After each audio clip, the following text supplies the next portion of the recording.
teman-teman semua, perkenalkan aku Marsyifa Salsabila dengan NIM 250507651. Aku dari Program Studi Pendidikan Bahasa dan Sastra Indonesia. Nah, teman-teman udah tahu belum cerita mitos apa aja yang ada di Kalimantan Timur? Di sini aku akan mengajak teman-teman semua untuk mendengarkan sebuah cerita mitos yang ada di Kalimantan Timur.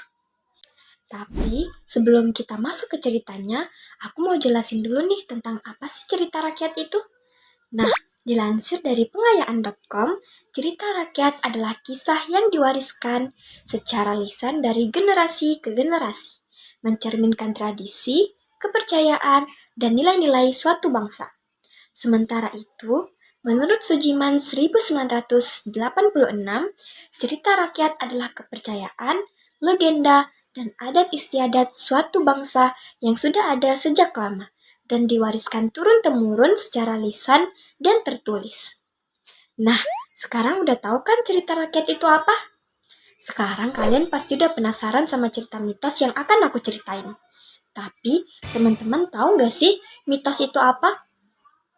Jadi, mitos adalah cerita rakyat yang berkaitan dengan hal-hal gaib, dewa-dewa, atau makhluk supernatural.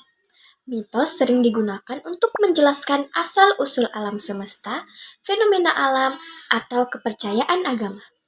Sementara itu, menurut Harsojo 1988, mitos adalah sistem kepercayaan dari suatu kelompok manusia yang berdiri atas sebuah landasan yang menjelaskan cerita-cerita yang suci yang berhubungan dengan masa lalu.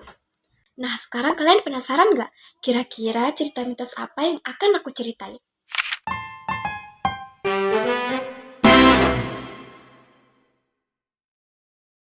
Nah, di sini aku akan menceritakan mitos kerajaan gaib Gunung Padai di Tanah Berau. Di wilayah Berau, Kalimantan Timur terdapat sebuah gunung yang oleh masyarakat setempat dipercaya menyimpan rahasia besar. Gunung Padai bukan hanya sekedar bentang alam, tetapi diyakini sebagai tempat berdirinya sebuah kerajaan gaib yang menjaga keseimbangan alam dan kehidupan manusia. Mitos ini diwariskan secara turun-temurun dan hingga kini masih dipercaya keberadaannya. Masyarakat Berau sejak dahulu percaya bahwa Gunung Padai bukanlah gunung biasa. Di balik rimbunnya hutan dan kabut yang sering menyelimuti puncaknya, konon berdiri sebuah kerajaan gaib yang tidak dapat dilihat oleh mata manusia biasa.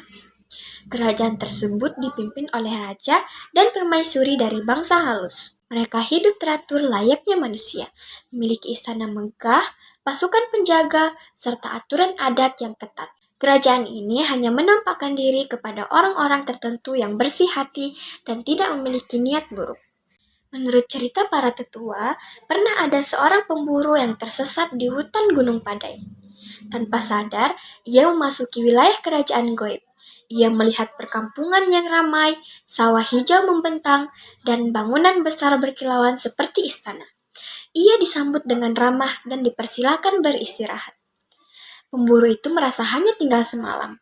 Namun, ketika ia kembali ke kampungnya, ia terkejut karena waktu telah berlalu beberapa hari.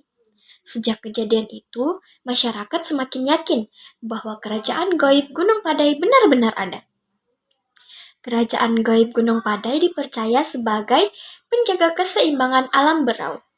Jika manusia merusak hutan, berbicara kasar, atau bersikap sombong di wilayah gunung, penghuni gaib akan memberikan peringatan berupa kabut tebal, tersesat, atau gangguan gaib. Karena kepercayaan tersebut, masyarakat sekitar Gunung Padai selalu menjaga sikap. Mereka menghindari berkata kasar, tidak sembarangan menebang pohon, dan sering mengucap permisi saat melintas. Semua itu dilakukan sebagai bentuk penghormatan terhadap kerajaan gaib yang diyakini masih ada hingga kini. Nah, itu tadi sedikit cerita mengenai mitos kerajaan gaib Gunung Padai. Meskipun tidak dapat dibuktikan secara ilmiah, mitos ini tetap hidup dan dipercaya oleh masyarakat sebagai warisan leluhur yang mengandung nilai-nilai kehidupan. Cerita ini mengajarkan kita untuk selalu menjaga sikap, menghormati alam, dan tidak melanggar adat yang telah diwariskan secara turun-temurun. Terima kasih buat teman-teman yang udah dengerin cerita mitos rakyat Kalimantan Timur yang satu ini. Alam dijaga, hidup terpelihara. Terima kasih.